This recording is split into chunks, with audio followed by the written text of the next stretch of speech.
Welcome back to a Celtic Unrestricted View.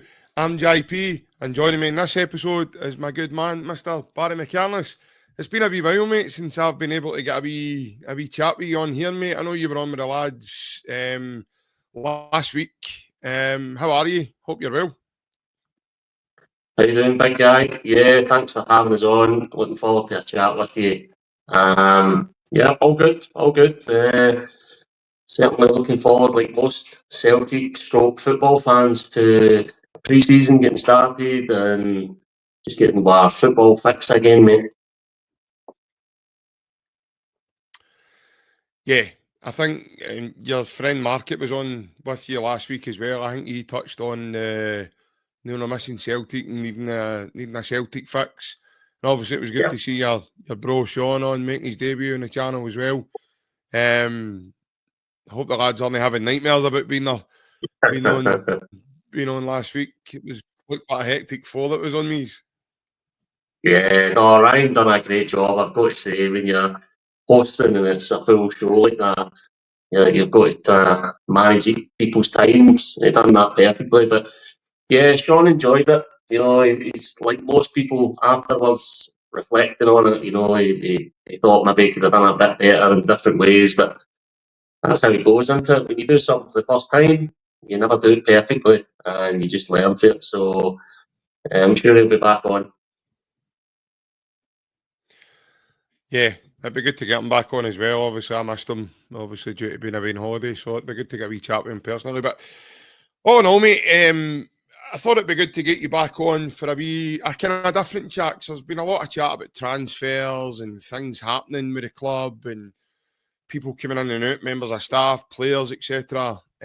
So, obviously, since you were last on, Baz, I'm just going to take a wee quick moment here with you and mention there has been a couple of things happened at Celtic. Obviously, Monday previous, we got the terrible news that Celtic lost an icon and another one of the Lisbon Lions, mate, and John Clark. Obviously, I said to Ryan when I was on in Monday night with him, that it's these kind of times, mate, where the full Celtic family mourns stuff like this. It's not just one or two individuals, but in terms of your own thoughts of John Clark, mate, and obviously what he represented, being a kit man for so long, being with some great sides, and there's loads of people out there get a lot of great memories of John. It's just a real sad time, and obviously, like I says earlier, we just want to pass our deepest condolences on to John's family. Yeah, it's always sad, mate. It's, especially somebody who you spoke there about. What did he represent? He represented humility. One of the traits that our club is founded in. Grace, humility. That guy had those qualities in abundance, because to go for playing at highest level for Celtic, winning the biggest honours, and becoming a kit man and serving the club for, I think it was 30 plus years. If John Clark never made it as a player at Celtic, he would have probably been doing what we're doing now. He'd have been sitting talking about Celtic. So it's always a loss. I think he lived his best life, representing Celtic. So yeah, condolences to his family, mate. It's a sad time. Yeah, 100%. And then after that, Celtic obviously announced some really good news in terms of, obviously we all know that Darren Days moved on to Swansea, and Darren was the pathway manager at the club for development to try and get the conveyor belt moving in terms of bringing development players into our first team. Celtic made a great announcement, and Shaun Maloney, mate, what's your thoughts there? Yeah, I mean, he was a sought-after guy in football, wasn't he? I know he was Roberto Martinez, he joined his coaching staff.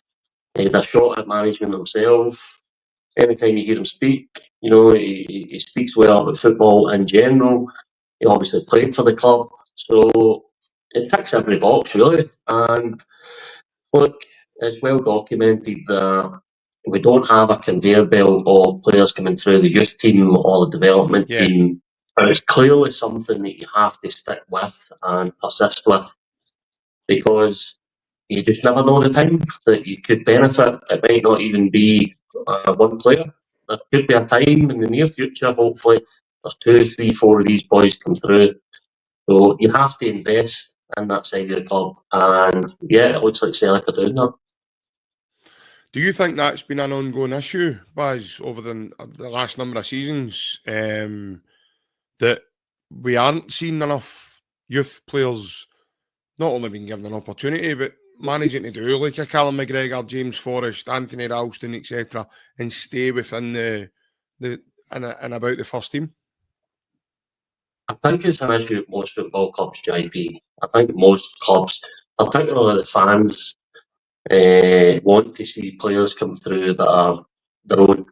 You know, there's nothing better in football than seeing one of your young players come into the first team and make it.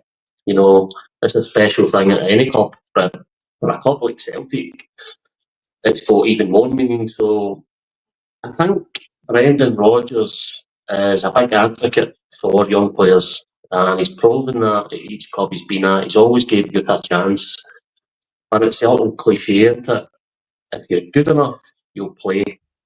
If you're not good enough, you're not going to get game time just because you're on the books. You know, it has to be quality. You have to be the right type of player to come and play for Celtic. But it would mean everything to the fans, really, if we could get even just one over the next few seasons, and prove and actually cement themselves as a first team player, especially if they're in an attacking position.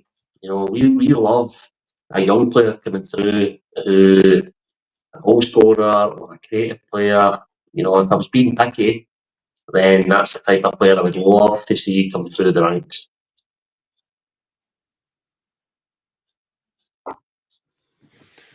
Yeah, and I think obviously a man that's just come into the team and came back to the team in the role of the pathway manager, and Shaun Maloney. What a great example. Because obviously he's come through. He actually came through in an era, mate, where we had guys like Sutton, Larson, Hartson, but he still managed to get a game run about these guys, and he still managed to get in the team. And Shaun had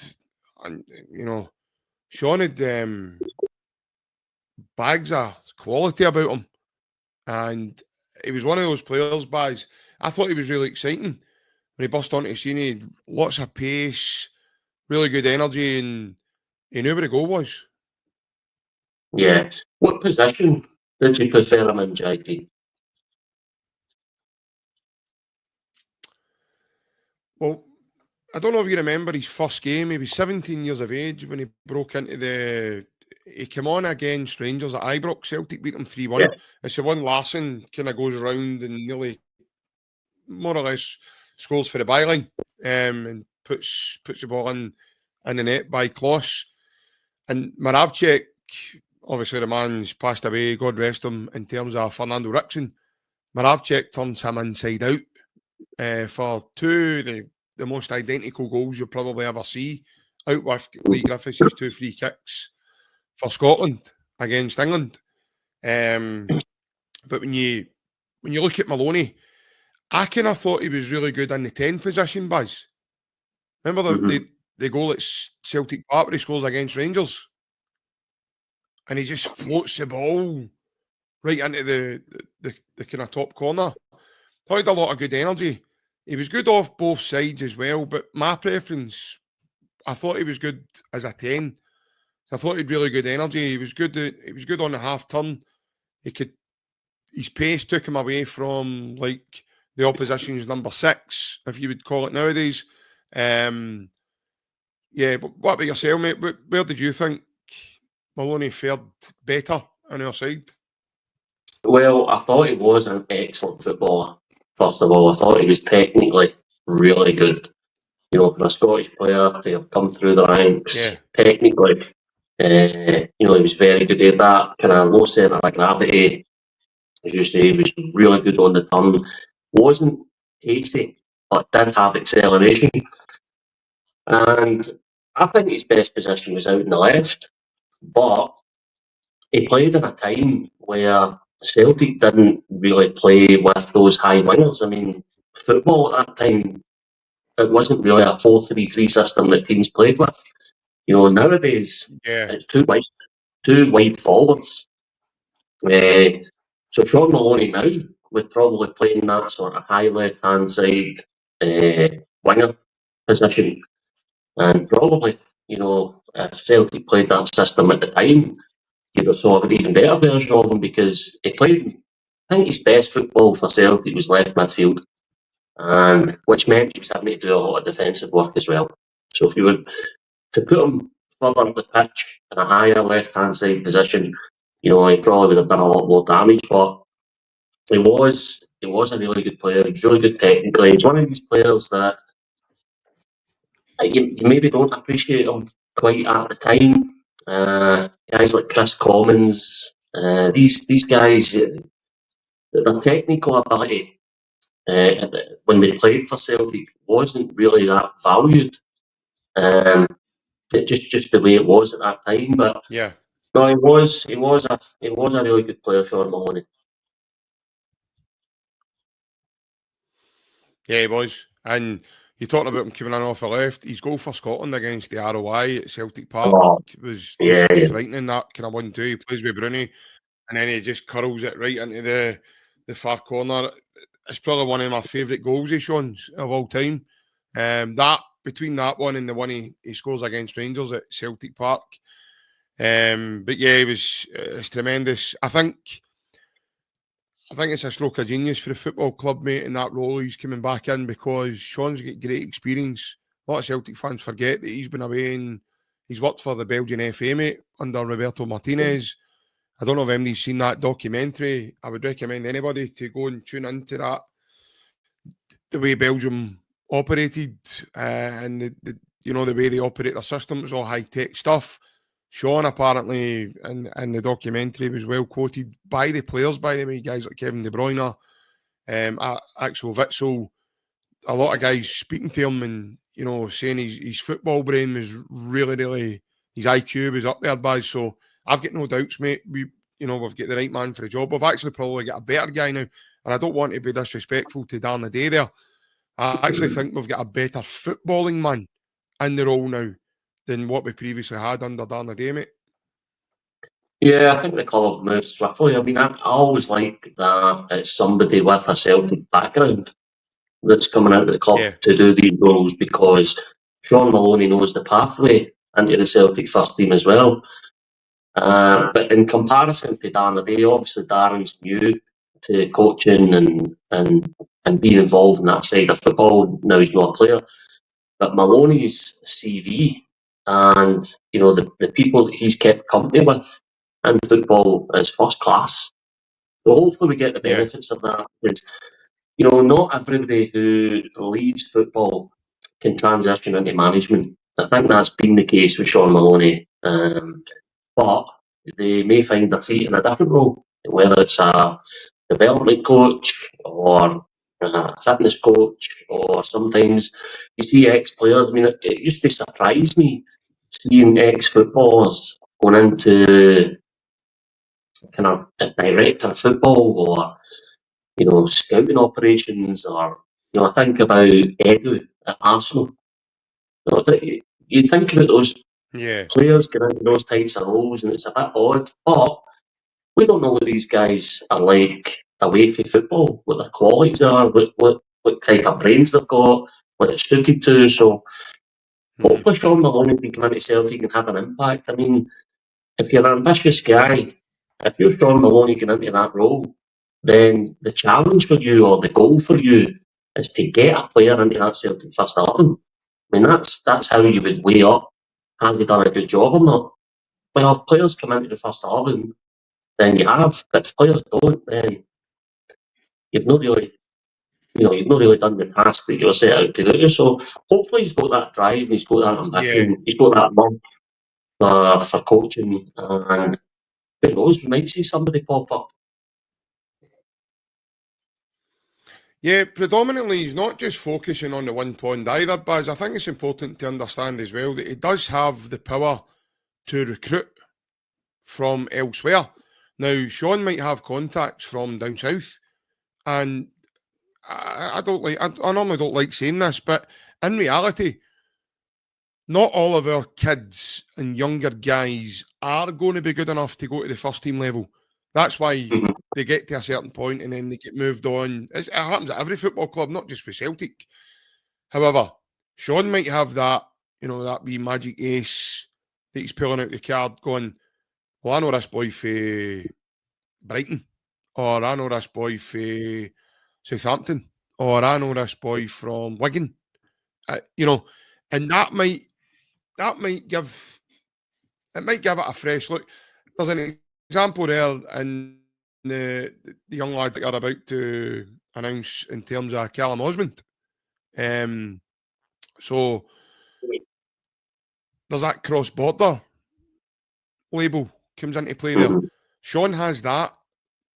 He's got that kind of power.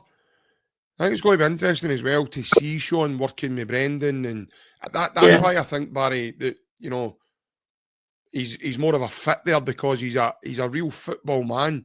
And I think as Sean's going as well, he certainly will learn under the gaffer. Yeah, oh yeah, he's going to be picking Brendan's brains, no doubt. And yeah, I mean, I like what you're saying there about recruitment, because Celtic do need to diversify how they sign players. It's common knowledge that we can't go and compete for players who are at the higher level, because we just can't pay the money for them. And even if we could stretch our budget to pay for these players, we can't justify the salaries that these boys would come in on.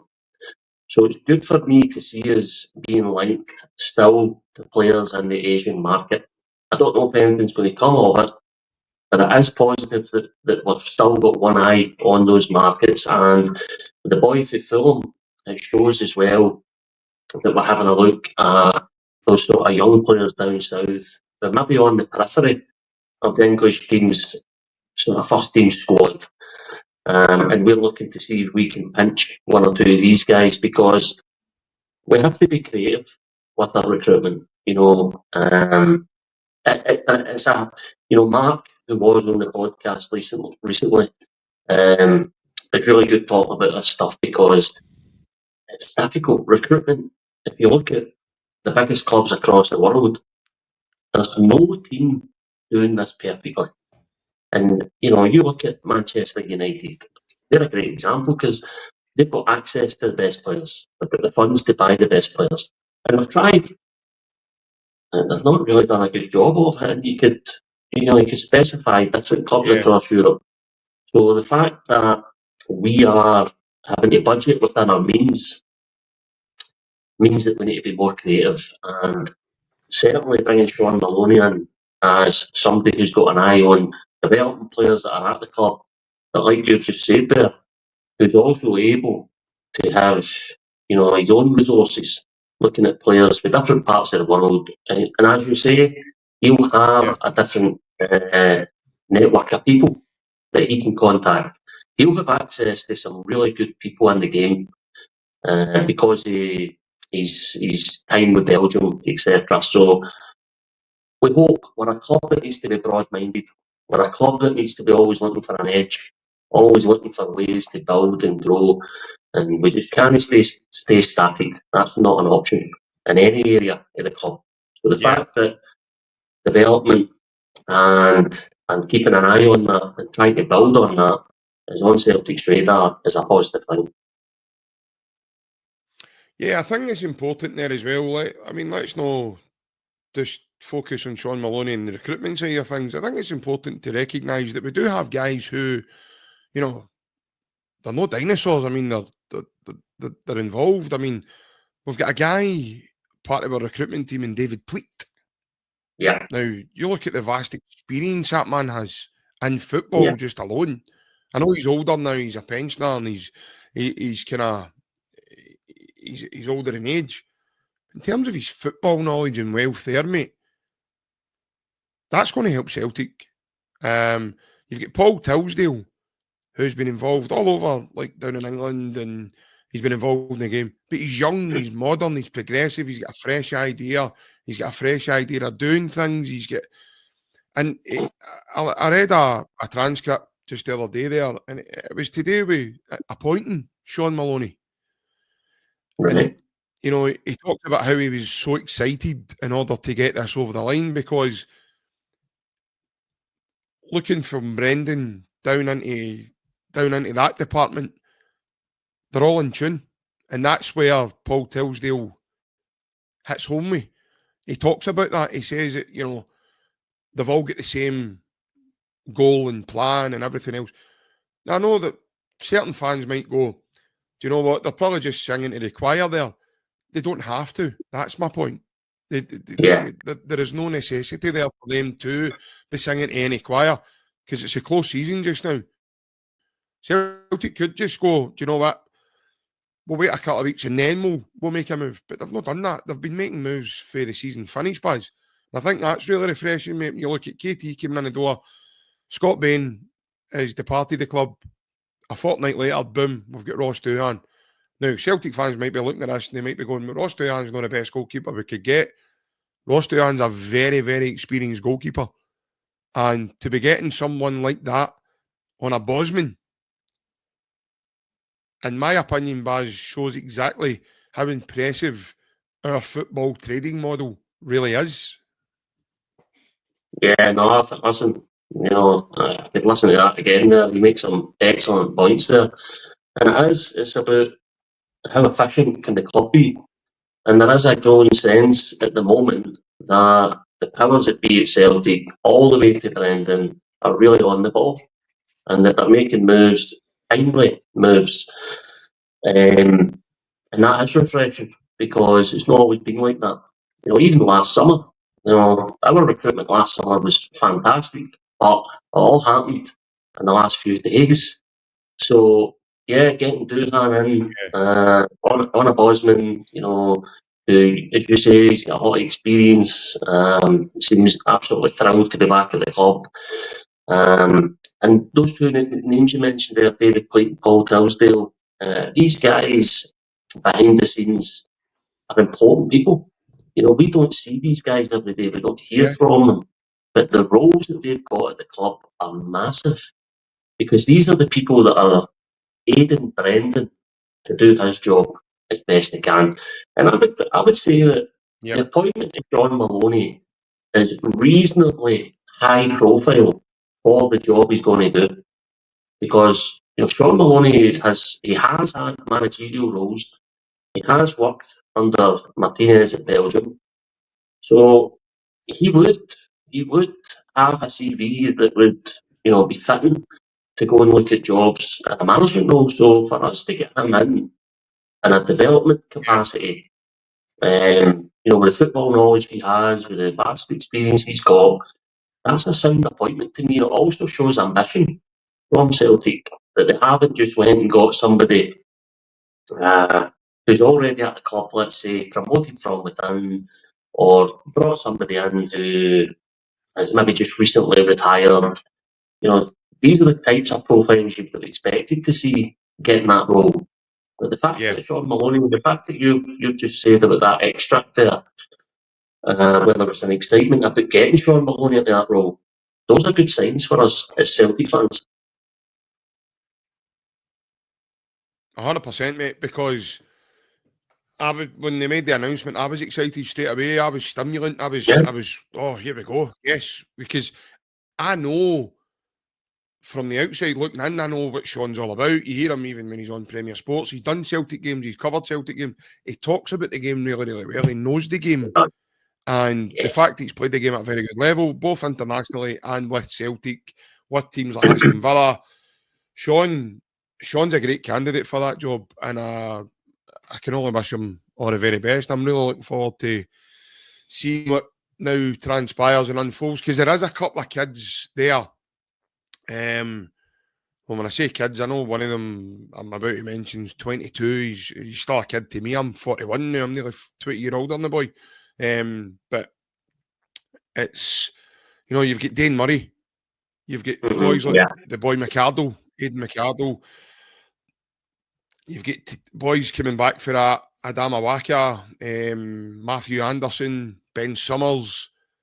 there's got to be decisions made on these lads, because Celtic have invested in these boys for so long, sent them out on loan, trying to develop them, trying to bulk them up for the bigger occasion. And so, in my opinion, mate, that's right away. Sean's got a wee bit of a job there in terms of coming in, meeting these boys, seeing what they're all about, and then maybe going to Brendan with a report and saying, right, you sent them out to work on, just say it's physicality, or you need to do this, you need to do that.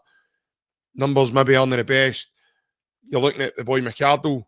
For what we've seen him, as a Celtic fan, we were all excited. You know, to be flicked through the corner and setting up, he does goal. And right away, boys like that make a difference. But the Celtic team, Baz, in my opinion, mate, is just that difficult, mate, in order... You're wondering who these lads are going to then displace from the team, because, you know, we sing their praises every week, mate. So to us, they're like superstars. Guys like Engels and Atati and Bernardo and McGregor. And so,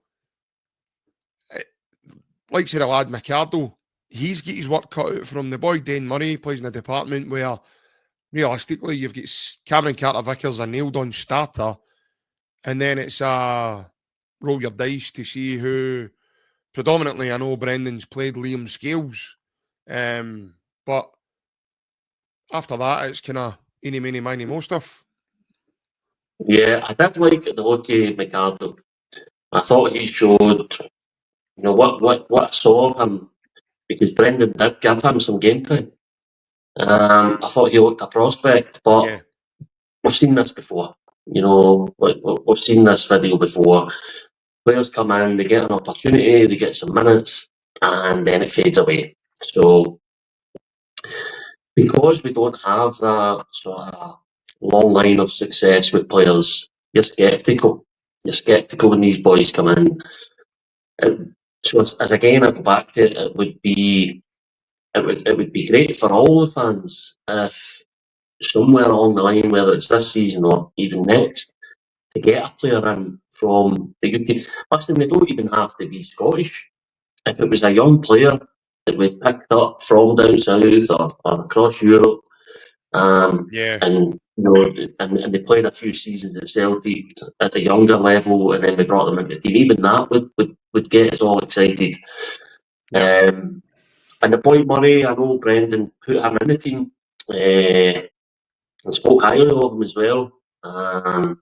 And he'd made quite a high-profile mistake, and I think it was against Aston Villa.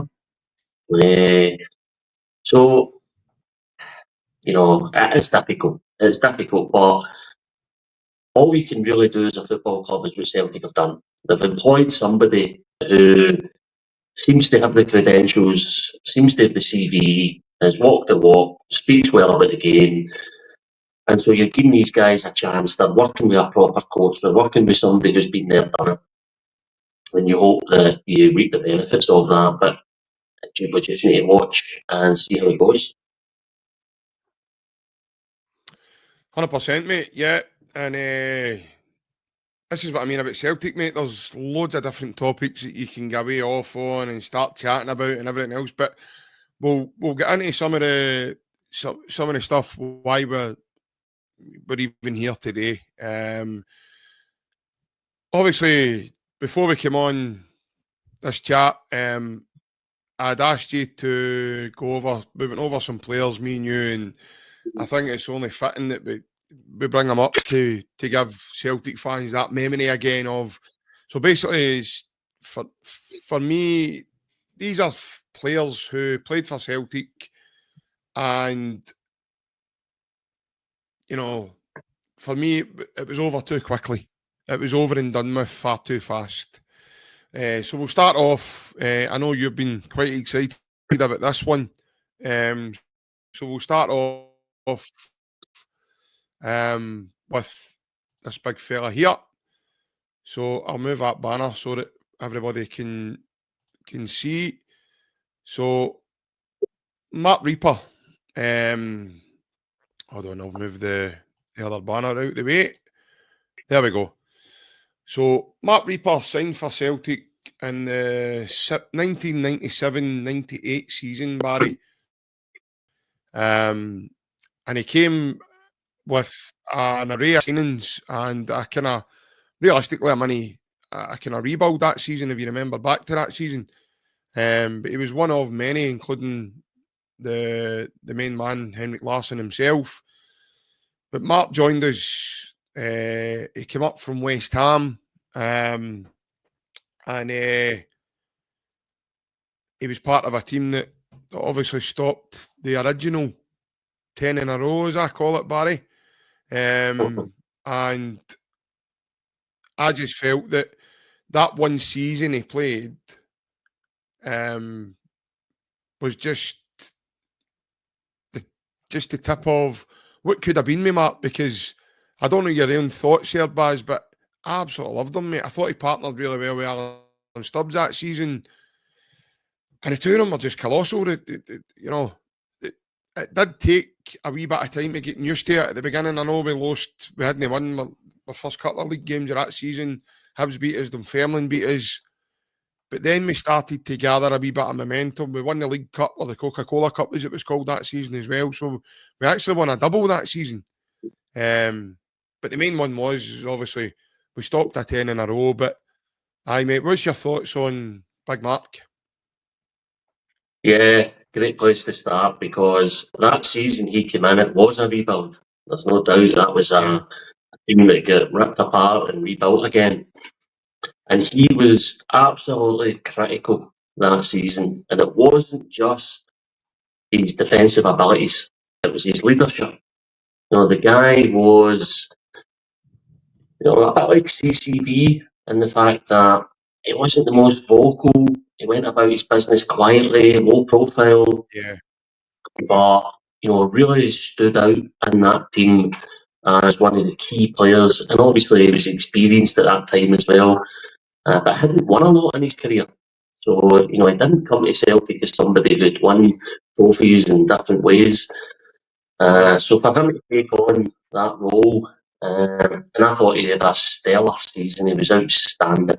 I said on a podcast, I think the last one I was on there, where I had said that I felt Cameron Carter-Vickers was the best centre-back Celtic have had since Virgil van Dijk. Yeah. And if you go back prior to Van Dijk, in recent years anyway, Mark Reaper's right up there. He played one season for Celtic, but it was such a vital season. He was such a key figure in that first 11. And it's a crying shame that it couldn't back it up afterwards. And I know it was injuries that really prevented him, but I think it was a predominant toe injury, Baz, that really that was his massive problem. He just could not recover from it. Yeah, it's a shame. I haven't heard him on any Celtic podcasts or interviewed or anything. I think the guy is very low profile. I don't think he's... Try to get him, mate. Try to get him. Right. He would be excellent. We've not had any joy. I know. We've tried to get him, but we've not had any joy at all. Well, keep trying, because it would just be nice to hear his views on that season, and obviously the injuries that happened afterwards. And he was only able to play that one season, but I'm glad we get the chance to bring his name up tonight and give him that bit of recognition, because that season was so important to all of us Celtic fans, of course. And without him in that first team, things could have been different. It was that important. Yeah, no, you're bang on, mate. Can you actually remember the squad of players that were brought in, mate, Jansen? Do you remember them all? Well, most of them, I think. Right, okay. So, who have you got in your list? Well, Mark Reaper, 10 points if you get it. Darren Jackson. Yep. Craig Burley. Mm-hmm. Henrik, obviously. Uh-huh.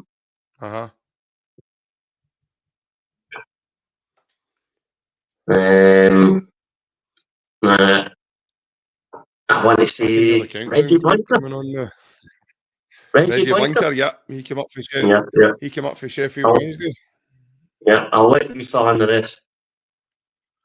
Okay, so you mentioned there Matt Reaper, Henrik Larsson, Reggie Blinker, Darren Jackson, Craig Craig Burley. Burley. Is that right? Yeah. Craig Burley. So Craig Burley, Darren Jackson, Matt Reaper, Henrik Larsson, Reggie Blinker.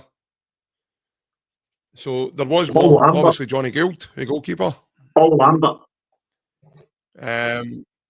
Paul Lambert signed from Borussia Dortmund the season. By the way, Borussia Dortmund won the Champions League. Yeah. And we got Paul, off the top of my head, I think it was something like 3 and a bit million. I don't even think it was that. It was that, you look at deals now. For a guy who's just won the Champions League, I thought that was an absolute steal. But yeah, Paul Lambert came in with that crop as well. Harold Brattbach signed that season. Tommy Johnson. We also signed Stefan Mahi with that crop as well. He came from Paris Saint-Germain. So yeah, but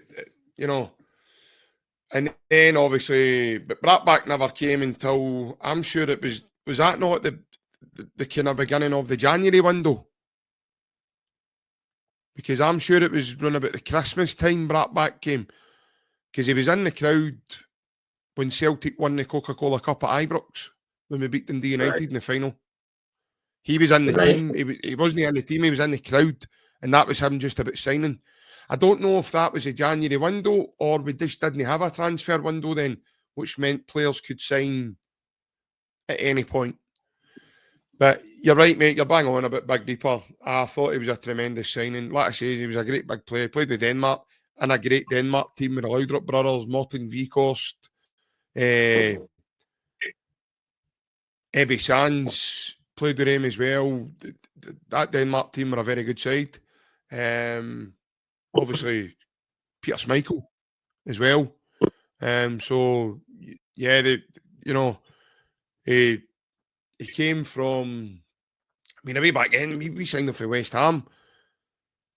Nowadays, Celtic, you'd be lucky Celtic managed to get a Premier League player for especially for buttons. I think we signed Big Reaper.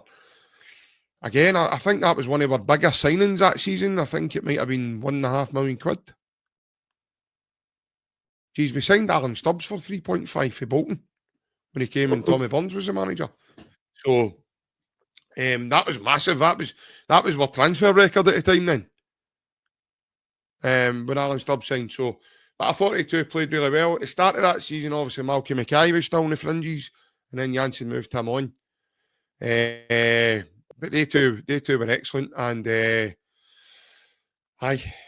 I say, I thought it was too soon for Big Mark as well. Like he says, with that injury buzz, I think if he hadn't been injured, who knows what would that? I don't know if would we have kept him longer. I don't know. Even that Rangers team then were very competitive as well. After that, Rangers went on to sign guys like Stefan Givars and guys that had won big trophies and medals. So, as I say, it was a very competitive time for the teams then. But obviously, we'll move on. We'll go on to the next guy, which is the man himself, Mr. Paolo Di Canio. Now, I'm kind of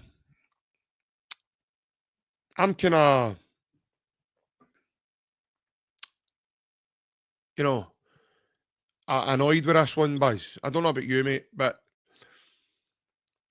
he started the season in the Umbro, that new strip that came out that season, and he played in one of the pre-season friendlies. Before then he moved, because I was dying to see him playing with Henrik, because I'd heard good things about Larsson, and when you look at the area teams just before Paolo came to Glasgow, the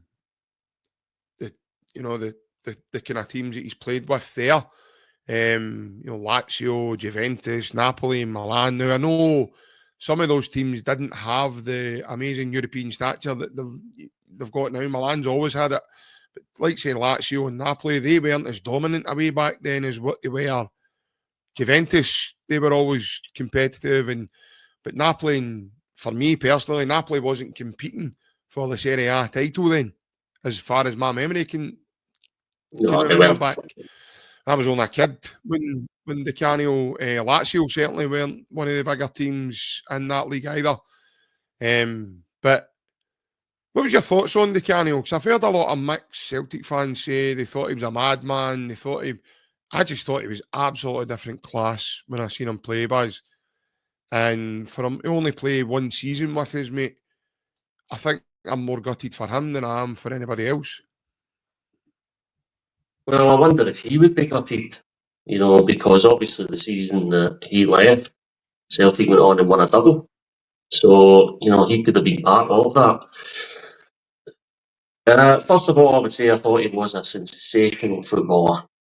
I mean, so talented. He had everything in his locker. He was a goal scorer. He scored great goals. He was flashy. He was entertaining. He played for the jersey, whatever jersey he wore. He played for it. Yep. He was flashy. Everything about him as a player for Celtic on the pitch was blockbuster. And he's the epitome of what Celtic fans love in football: entertainment, value for money, outstanding. But I do echo what you're saying there in regards to having mixed feelings, because I thought he'd done the club. That's that. I still feel the same way. I think he'd done the club. I don't know what the situation was behind the scenes. I've heard his side of it, that it was financial, that he was guaranteed a certain sum of money, and the club never provided it. And it was a matter of principle for him. This is his version of events. And he felt his time at the club was unattainable. He had to move. But he'd already became a Celtic icon. Even after playing just one season, the fans adored him. So, and I was only a wee boy at the time, and I was absolutely devastated when he left. So, it's again, he went on to have an outstanding career after Celtic. He went down to the Premier League. He was excellent down there. The West Ham fans absolutely love him. He went back to Italy, and he played for Lazio again, and it was brilliant for them too. So, yeah, we only had one season, and it was a poor season.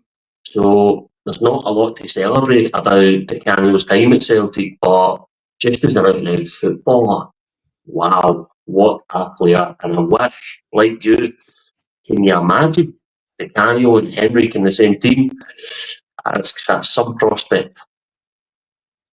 Well, at the time, Baz, I mean, like I say, we were only young boys, mate. And I remember obviously playing football with you back in the day when we got our new Celtic tops, when that top came out in Di Canio. And there was a lot of, way back then, mate, and speaking to the younger generation now, like my boy, and we didn't have internet when we were young, Buzz.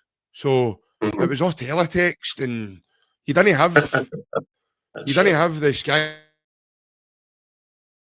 Sports News that you've got for updates and everything everything's to your hand now.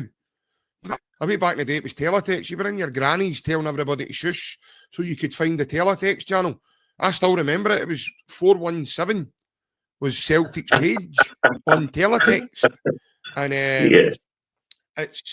I know, mate, see the things that stick in your mind, mate, it's madness, absolute madness. My fondest memory, well, I wouldn't say it was a fond memory, but one of my biggest memories of Paolo Di Canio was when he went crackers at Ian Ferguson. Do you remember it? And he actually got sent off against Rangers. I can't remember what happened, but my understanding was, and if anybody in the comments or anybody in the section, especially the slightly older generation to myself, I maybe need to ask my dad. I can't remember offhand how this came about, but if my memory serves me right, Buzz, Ian Ferguson said something to him, mate, and then he spat down at his feet. If that's my memory correct there. Now, what happens after that is the Canio just sees red and he goes absolutely mental. Now, I happen to know, it's an informed opinion I'm giving on this. I happen to know personally, see, after that game, Buzz, Ian Ferguson had to leave Celtic Park with his full Rangers kit on in a taxi. They had to get him quickly out the place. The Canio never left Celtic Park that night till after 7 o'clock at night. And that game was during the day. So that's how long it took the Canio to calm down. And then slightly after that, I don't know if you remember after that, Barry, Ian Ferguson left Rangers. Rangers got rid of him. They kind of had to get him out get him out the place because the Canio was serious, mate. And he was kind of pointing, I don't know if you remember, Baz, he was pointing to over at the tunnel, more or less saying to him, you've still to go down there. So don't think this is me getting sent half here and me losing the rag and me. But as a young kid watching that fixture, I don't know how you felt then, Baz, but that was the first time I really felt hatred between the two clubs properly. And that's one of my memories of it because of that heated moment. And then that's when I started to really gain knowledge of, right, they don't like us. And on our side, it's to be reciprocated. Oh, we don't like them. But that was a catalyst there. It was the Canio. And I just remember him going, he went from 0 to 100 in a second. And I don't know what Ian Ferguson says to him, but my understanding is he spat at him. Do you have any memory of that, mate? Yeah, I know that the area you and I were raised in, it was divided.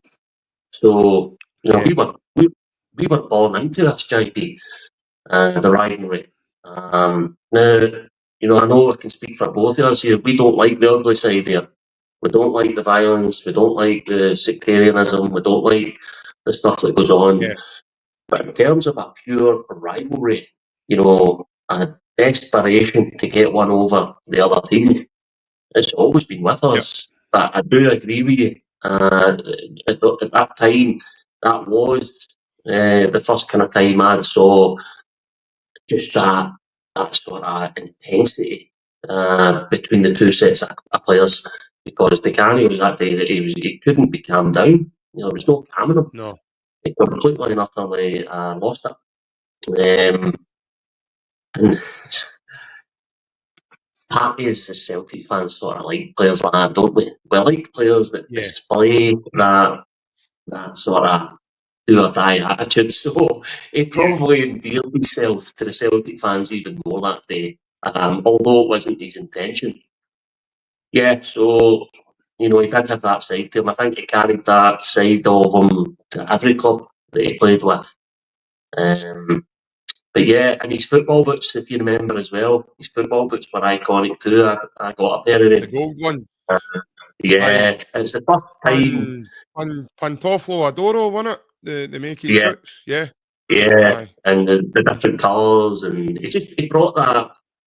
I mean, back then, the foreign players were starting to come into the British game, but he would have been one of the early ones for people like ourselves growing up watching football. So he brought that sort of flair to the game as well. But the whole point is discussing him here. It was over with too soon. Yeah, it was, because, like you mentioned there, he tells a story from his. He got Player of the Year in the season he was here. And you look at that then, I mean, Rangers of Gaza, Loudrop, there was some really talented guys in this league. And when you look at that then as well,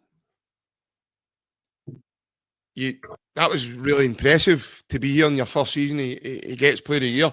And then he goes to Fergus McCann, and when he tells a story about meeting McCann, and he says to McCann, right, I'm really excited, let's get this new deal signed. And at the point he thinks he's getting a pay rise, and then McCann goes, nah, I didn't think you were that good this season. Now, watching him going mental with Ian Ferguson, And then you see what happens through the years when he becomes a manager and he kicks West Foringham and he asks down in England as well. You can tell the character of the guy. He wouldn't have took that very kindly, mate. And Italy's one of the countries, mate, that if you disrespect any of them, like point blank, like one of the ones you try to take an enemy, mate, then they just don't like it, and you become a real fast enemy. So I can only imagine that meeting turning sour, because Di Canio's one of those guys, mate. I don't think he cares who he's in with and who he's speaking to. He's one of those guys, mate. If you say something to him he doesn't like, he's going to dig you up for it there and then. I don't think he'd have sat and watched his P's and Q's. I can only imagine how that. I'd have loved to have been a fly in the wall that day. But when Di Canio tells the story of McCann saying, "No, I didn't think you were that good, and therefore you'll not be getting you," he says he burst into tears. And right away, he phoned Tommy Burns, and I think at that time as well, Burns was obviously coming to the end as well. Tommy was coming to the end of his tenure as a Celtic manager, and there was other things happening with the club as well. A wee back in the day, mate, like I says, we didn't have updates, we didn't have this Twitter and everything that's there now, the X or Facebook or anything, so we're not getting any updates of what's going on and hearing stories. So you're listening to your dad and your uncles and people telling you about things. And the story was back then that there was some interference happening from both Fergus McCann and Jock Brown, who was also at the club. So it's a bit of a mental one, but a great memory of Paolo Di Canio. And like I say, he's a club legend and he was only there one season. I don't think there's many players who are ever going to tick that box off without really earning it and anything else. And like you say, mate, it was a poor season in terms of what we're used to now, in terms of trophy leading and everything else. It would, in terms of dominating. And like you says, if Di Canio, in hindsight's a beautiful thing. If he'd have waited and we moved on to the next season and he goes then and stops 10 in a row, I'd have loved to have been part of that, no doubt. But I think he's a man of morals and a man of principle, and he felt at the time that I was gutted, mate. I don't know about you, but when I heard he was going to Sheffield Wednesday, I was really gutted.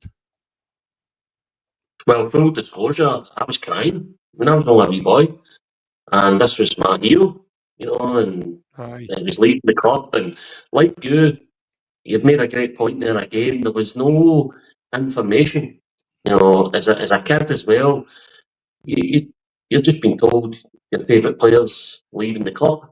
You've no idea the stuff behind the scenes. It's only obviously when you get older and you can reflect back over it, and obviously you hear different versions. I'm inclined to go with what Paolo said. I think that's probably what happened. He was told he would get a certain pay rise, then it get retracted, and that was it for him. There was no going back. So yeah, it's that is my memory of it. Really, just being absolutely devastated that this genius. I mean, that's another great point you've made there in regards to the players that Rangers had at that time. And they did have a successful season in terms of trophies, and yet still Di Canio took that Player of the Year. I mean, it's remarkable, all things considered, that he was recognised as the best player in the league, despite the circumstances around it all. Especially to get it off your fellow men as well, and your fellow counterparts and your players. I mean, no doubt, maybe Laudrup, Gaza, I don't know, deep down they maybe not tell you, because Gaza came across as a man who sang to the choir and came across that bitter way now and again with his actions and what he did off the park. But who knows, they might have voted for him at that time as well, because Di Canio set the cat amongst the pigeons. As soon as he came, I remember his first game against Hearts, the first game I really remember him, and he did this wee kind of back drag between two players. He just destroyed both of them, and you're like, wow. We hadn't seen anything like that before, boys. That was the first time I remember me and you getting dead excited and going early part and trying to replicate what we'd just watched. Because we're in one of our dance houses watching it. A wee back then, Sky was only one channel as well, remember? So it wasn't, you didn't have this 90 channels to choose through Sky. The game was only on Sky 1. It was called Sky 1. It wasn't even called Sky Sports back then. So, and there wasn't this fire sticks and things that people can talk about nowadays as well. There was none of that way back then, man. So, like you says as well, with the information, that was very, you were getting that fed through uncles and your dad and people. If you went to the pub with your dad, they were all talking about it in the pub, but they were finding it out through the papers and teletext and everything else. And you as a kid, you don't have that brain capacity to go, I'm going to jump on and give you an update on a Celtic today. And so you're waiting on your dad telling you things until you start getting a bit older and you realise, oh, I can do this myself. Next guy that we're going to look at is one of DeCanio's very, very, well, he was part of the Three Amigos, and it is a man himself, and George Cadetti, well known for his spaghetti style haircut, and then that song appeared. Now we did sign George from Portugal.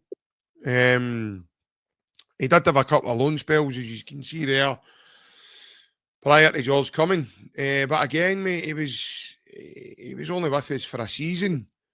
Aye,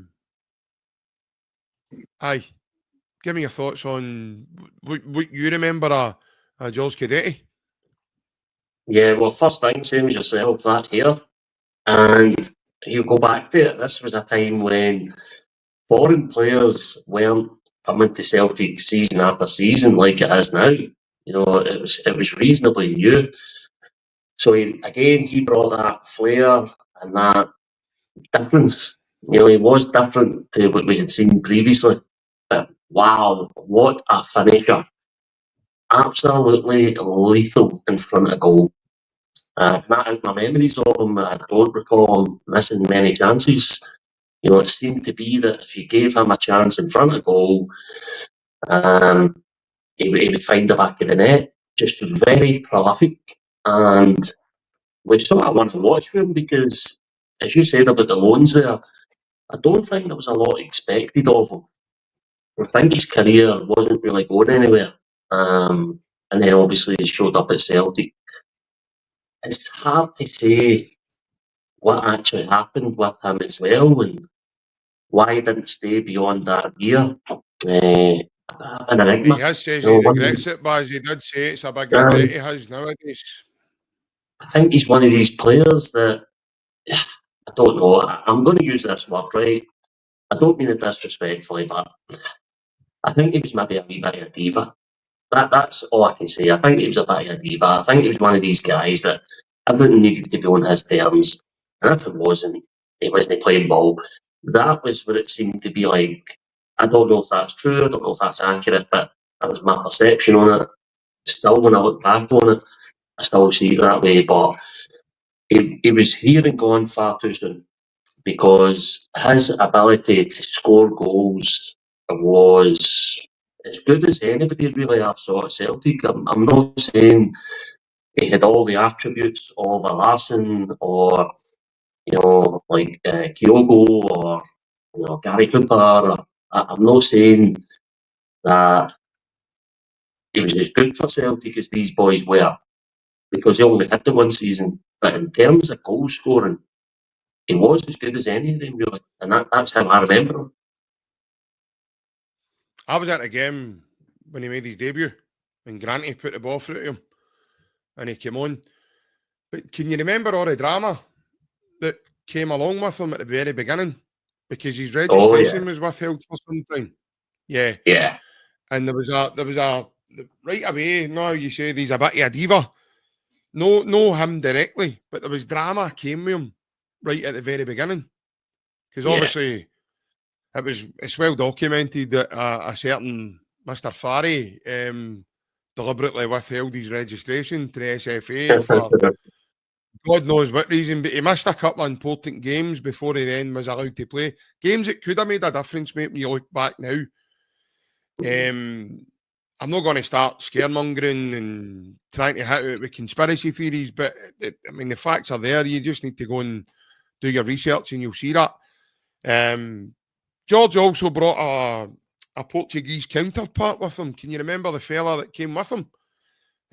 He also came in trial with Celtic, but Celtic kind of gave him the elbow pretty quickly. Who was that? It was a player called George Amaral. No recollection. Now, No. when the two of them turned up together, and the hairstyles, the way they hairsed it, and I says to my dad, why have we signed the two lassies for Rita, Sue and Bob too? What a movie. I says, why have we signed the two birds for Rita, Sue and Bob too? They're up that far, I'm looking for that motor. But so we brought in a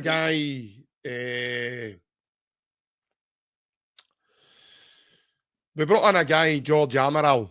For Celtic fans that maybe don't know, again, you can go and do your due diligence there. And I actually remember him because he turned up in this kind of grey suit. It was like a grey sort of Arthur Munford jacket. Like kind of, here we go, I'm a man. And pretty quickly, Tommy Burns went, no, son, you're not a man. You're not even going to be able to walk my dogs, mate. You're going back to Portugal. See you later.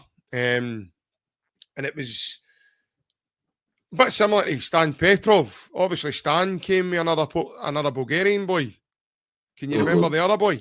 Milan Petkov. I don't remember. Yeah, I knew you said the name, I remember it. But I do remember that Petrov came with another player, yeah. He came with another boy, Milan Petkov, but again, similar circumstances. He never get kept on, but Cadet obviously stayed, and the rest is history, mate. He scored 33 goals that season, mate. So that was phenomenal. I think he played something like 36 games. And God knows if his registration wasn't withheld at the time and anything else, then goodness knows what could have happened. I remember he scored a perfectly good goal against Rangers, and they said he was offside, and Gordon Petrich was playing him on. Yeah. So there was things happening that season, Barry. You could see.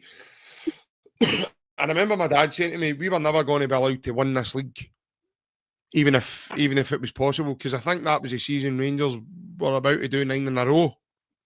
There was things happening in the season that people, you could say.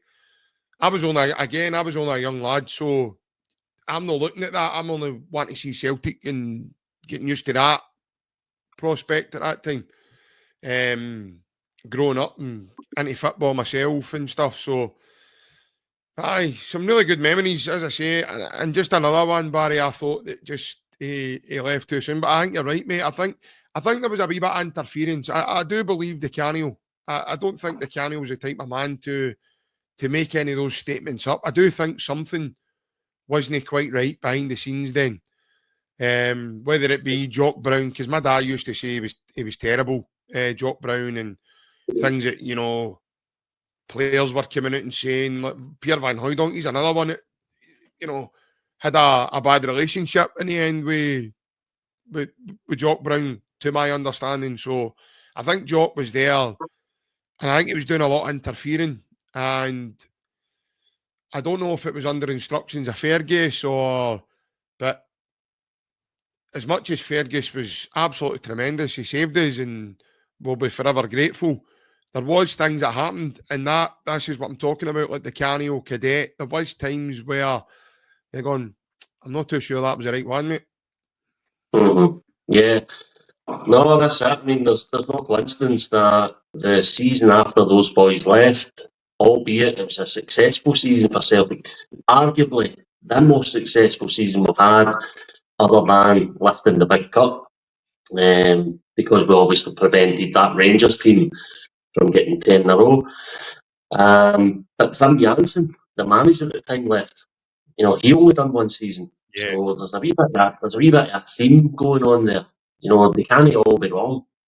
So I think Fergus, as much as his role in Celtic has been a really unique one, and every Celtic fan should be grateful for the intervention he done.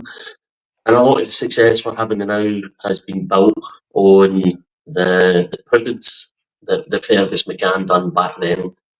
But he made mistakes as well, Yeah. and those are some of his biggest mistakes. Forget the players there. Allowing Wim Jansen to leave was a crime. It was an absolute crime. So yeah, you probably would look at it and say, a lot of it would have been to do with what was going on behind the scenes.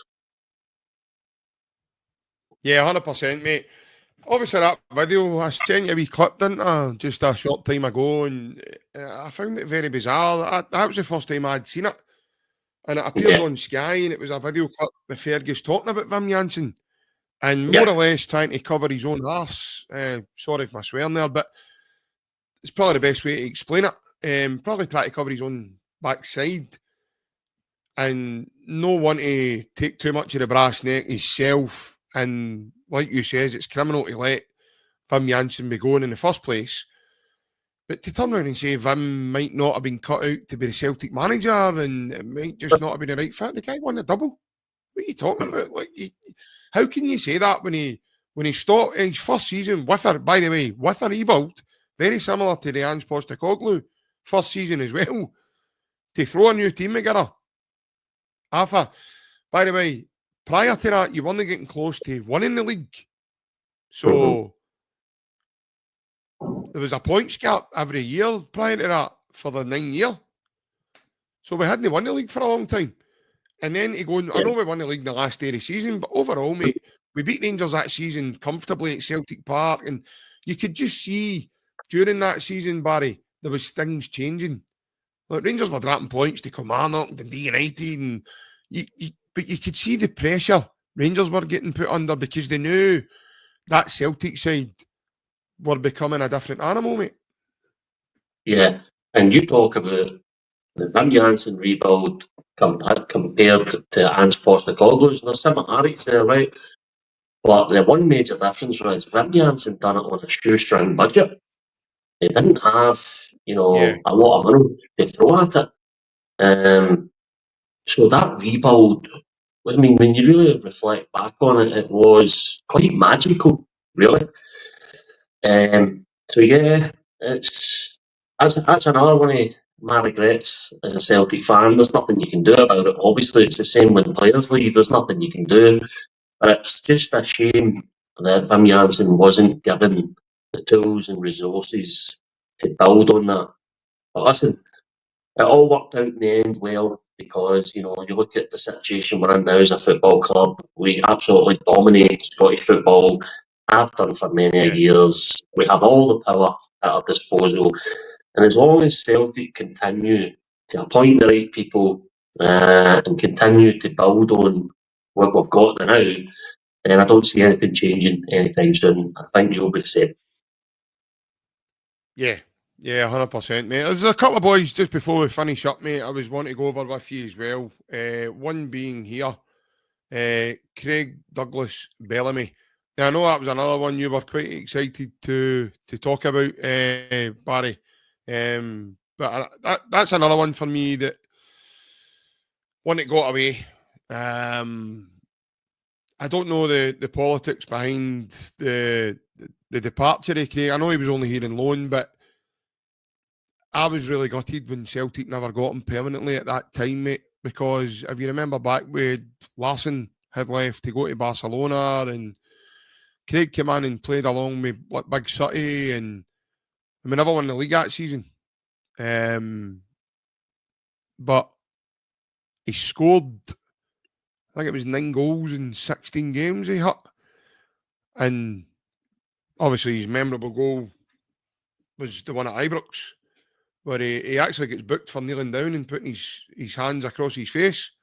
Don't know what that was about in terms of the yellow card, but when you look at the hat-trick he scores at Tannadice, mate, there was so many memorable moments when he came to the football club, and then you listen to guys like Neil Lennon and, Craig turning up to, Barrafield, first day of training, he drives up in a Ferrari. I think Lenny and a few of the boys pulls him, Tomo and that, and they're like, this is Glasgow, son, you can't be doing that. But Craig had that bit about him, mate, where he went, I'll do what I want. Nobody's going to tell me what to do. I'll do what I want. And I think he was one of those big characters, Barry, at the time that we really needed for the dressing room, mate. Yeah, he was a tremendous footballer. He was electric. His pace was, if he knocked the ball past you and there was any space at all, forget about it. He won the catching him. The reason I wanted to discuss Bellamy tonight was, well, first and foremost, because his impact at Celtic was there for all to see. And the short time he was there, he was brilliant. But also the fact that because of the conversation we're having here, like, this is somebody who you would have wanted to see more of at Celtic.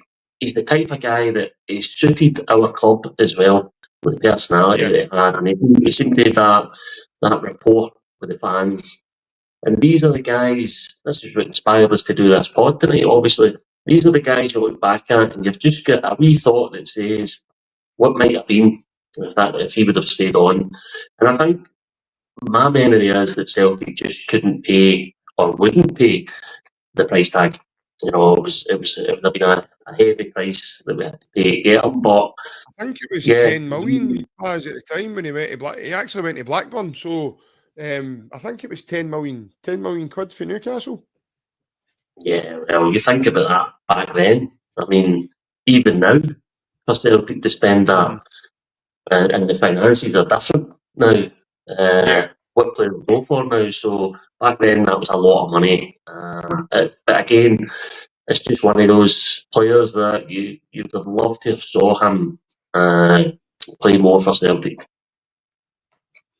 Yeah, he was massive. I thought he was a brilliant character. I mean, the part of he hits the lad. When, I know it was a terrible day for the football club, but again, he makes his debut against Clyde, and he tells one of the boys, "You'll be cutting my grass. Yeah. You'll be cutting my grass now." the summer, But I think at that point, mate, we needed somebody like that in the dressing room, like a big character. And I know Larsson probably wasn't a shouter or a baller, or he was a baller in other aspects, but he wasn't screaming ball at you. Whereas you hear the stories about Craig Bellamy, he attacks John Alarissa with a golf club above his bed just for something silly he said to him in training, and just an absolute loon ball. And I know fans will probably be looking at us and they'll be going, do you really want something like that? But you said it at the beginning. Celtic fans always, I mean, the Celtic fans now are crying out for somebody like that to do the dark arts of football really, really well. And I'm not saying you can get into everybody's hotel with a golf club above their head, that's not what I'm meaning. But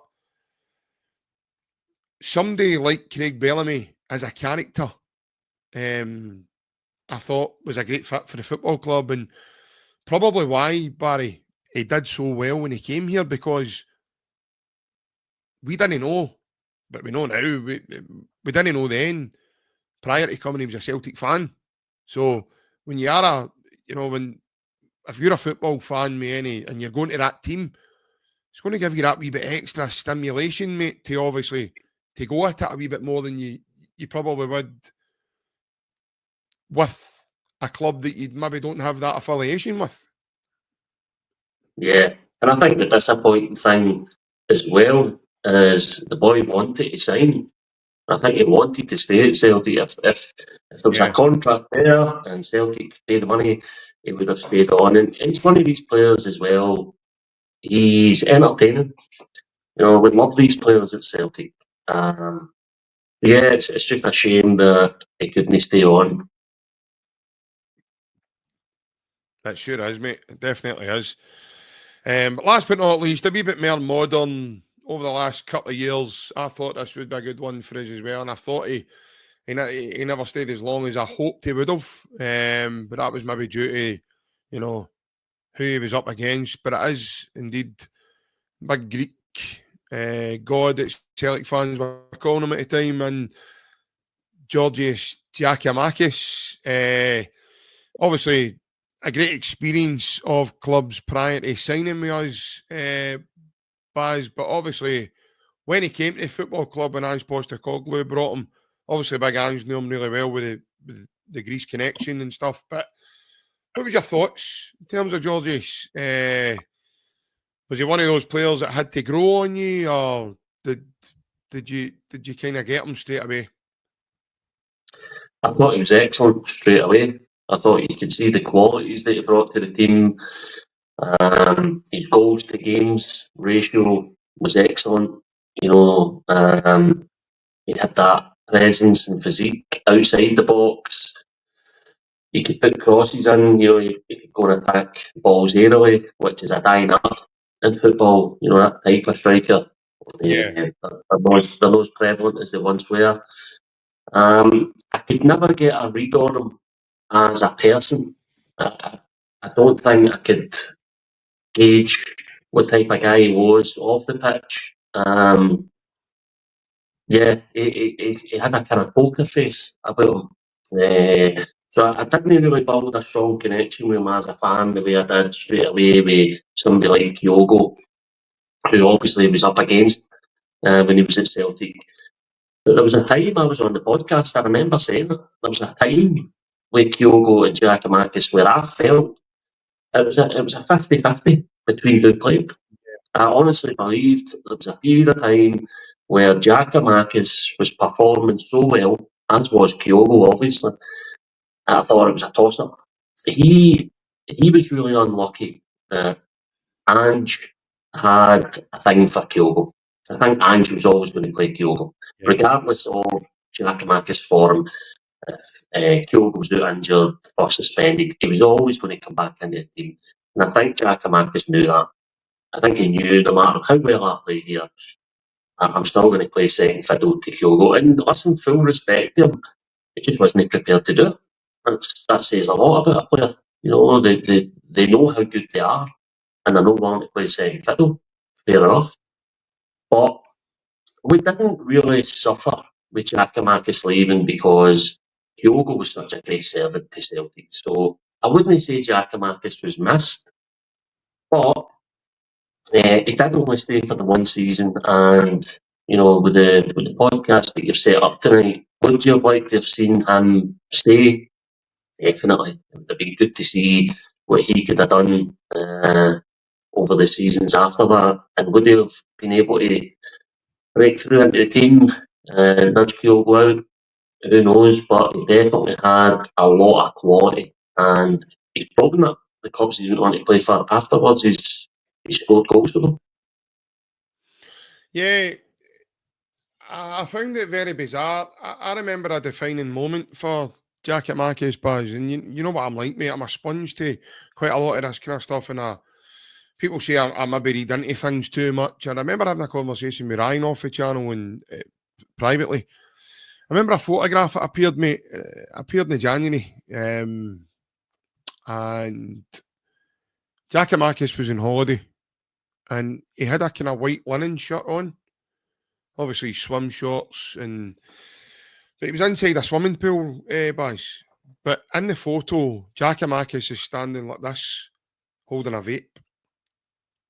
Now, very quickly after that moment, I says to Ryan, because he's put that on his Instagram page. Now, I don't know if the photo's still there. I couldn't tell you. It's not somebody I follow on social media or anything. So, but I says to Ryan at the time, see, because of that photograph, I says, he's in soapy bubble, by the way. And Ryan went, what do you mean? I went, Big Ange will not stand for that. He went, what do you mean? I says, Big Ange won't stand for the players. He's on holiday, JP. I went, no, it's not a case of being on holiday, mate. It's like being on holiday and you fell asleep drunk and all your mates have drew you all the top of you. If a photograph appears of you like that, your boss, realistically, Baz, your boss isn't going to be chuffed. Your boss is going to be like that. Why are you in that vulnerable state? The way the world's going and the way society's going, people might think this is mental. But I noticed a big change then, Baz. I don't know if you've seen the photograph yourself or you even remember that moment, but after that moment, I thought Giacomakis' playing time became more limited and limited and limited and limited. And then it was very quickly after that, we get linked with Big O. And then before you know, O came in the door, Giakoumakis away. So he is one of those players I would have liked to have kept a hold of, mate. I would have liked to have saw what could have unfolded. I think he would have developed as we went. The way Celtic have, I mean, if Celtic make it this season coming, that'll be 4 years in a row now we've participated in the Champions League. I think that's the first time I've ever done that in my history. Like 4 years in a bounce to play Champions League group stage football. If anybody knows more than, and I've maybe said that wrong, I do apologise, but off the top of my head, I don't remember many more times, even under Martin O'Neill, we never made it every single season. So that's what I mean. It's 4 years in a row for Celtic to play in the Champions League. If Giakoumakis, do I think Giakoumakis progresses in that time? 100%, because he was playing in a team that gave him that platform, gave him that opportunity to grow. But I know what you're saying in terms of Kyogo, because Kyogo was Ange Postecoglou's first signing for Celtic. It wasn't Maeda, it wasn't Atati, it wasn't any of the boys. It was Kyogo. So he could have very easily went and got Maeda as his first signing from his former team in Yokohama. But he chose not to. He chose to get him in January. He signed Kyogo predominantly straight away. So he was Celtic's first signing under Ange. Apart from Liam Shaw and Uragidi, who had already somehow been arranged to come to Celtic within the recruitment phase at the time. But Ange's first proper stamp on Celtic was Kyogo. And I do agree with you, mate. I think Giakoumakis was always going to be playing second fiddle to that, and I think you're right. I think the player knew that, and that's why, you know, he moved on as well. But I think he was in a bit of soapy bubble, mate, when that photograph appeared. I don't know. Did you see that photo of him?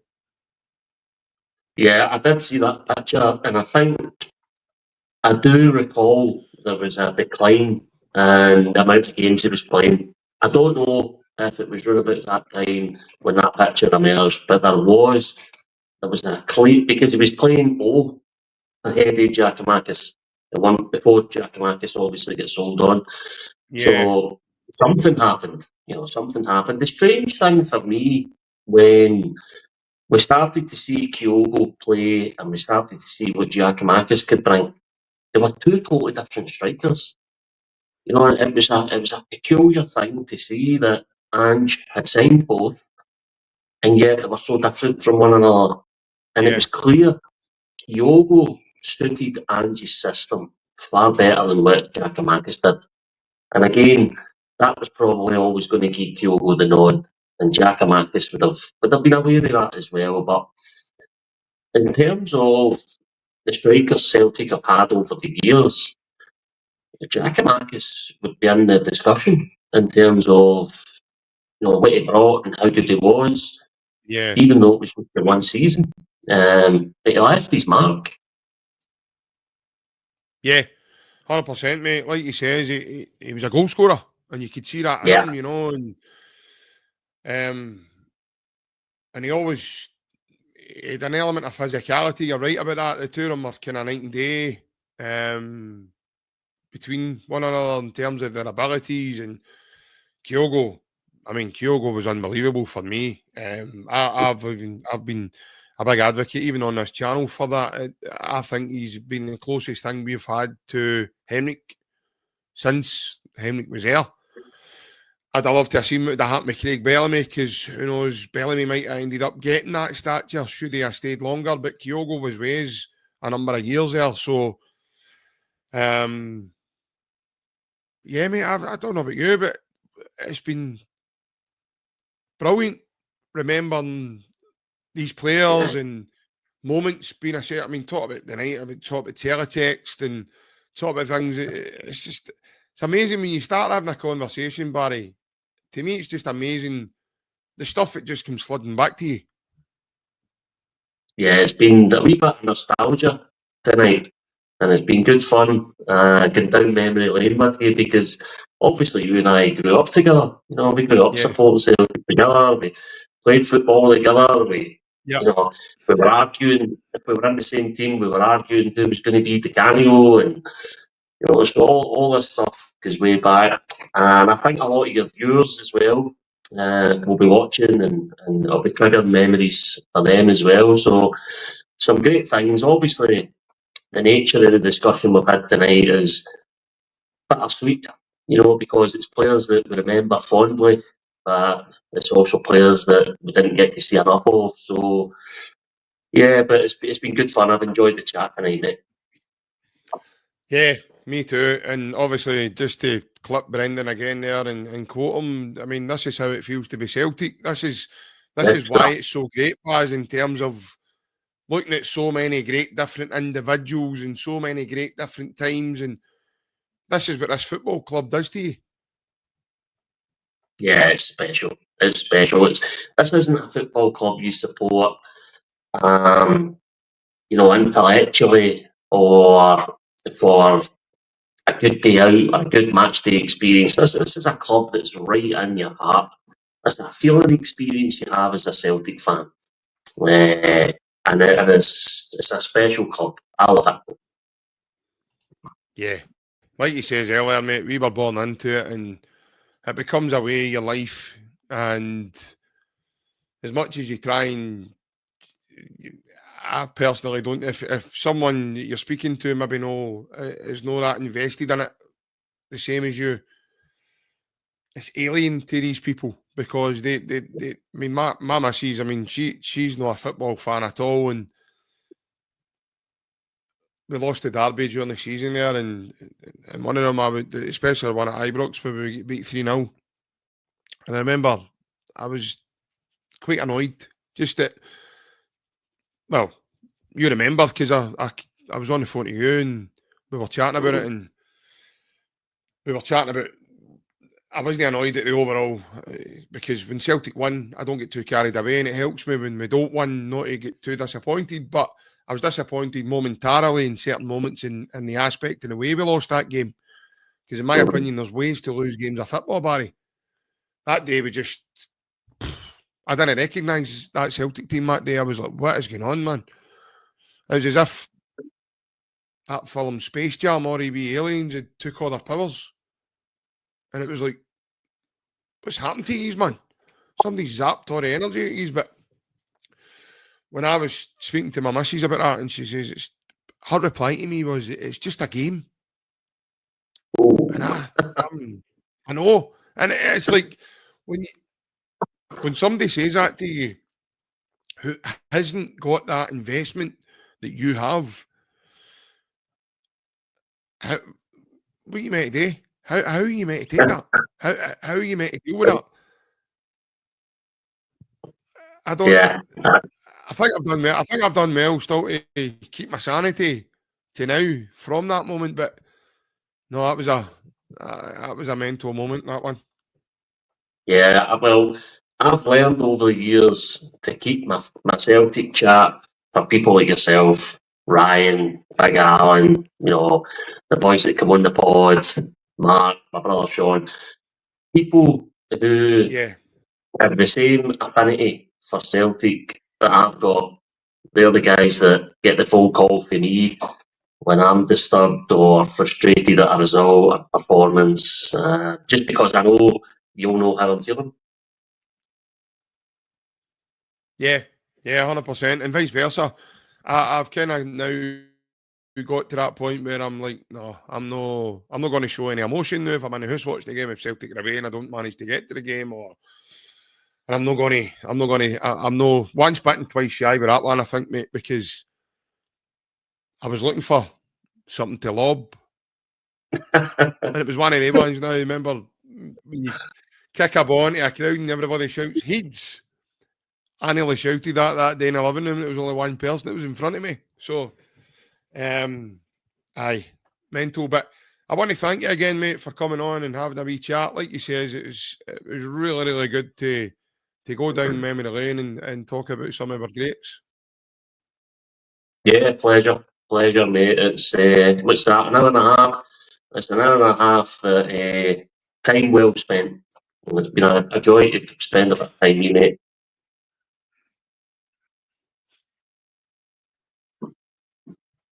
Yeah, likewise to yourself. Anybody that's tuned into the podcast for the first time, please hit the like button and the subscribe. And if you are watching, regardless, in the comments, please hit the like and the subscribe. It goes a long way to helping the channel. This podcast is sponsored by AB Entertainment. It is a DJ and entertainment business run by our good man, Mr. Alec Beveridge. That'll be us now for the week, folks. So, anything happens with Celtic, we'll probably be back Monday on the channel with some more updates about the team we all love. But for the time being, take care, a massive hail, and we'll see you all again. Cheers, boys. Hail. Bye-bye.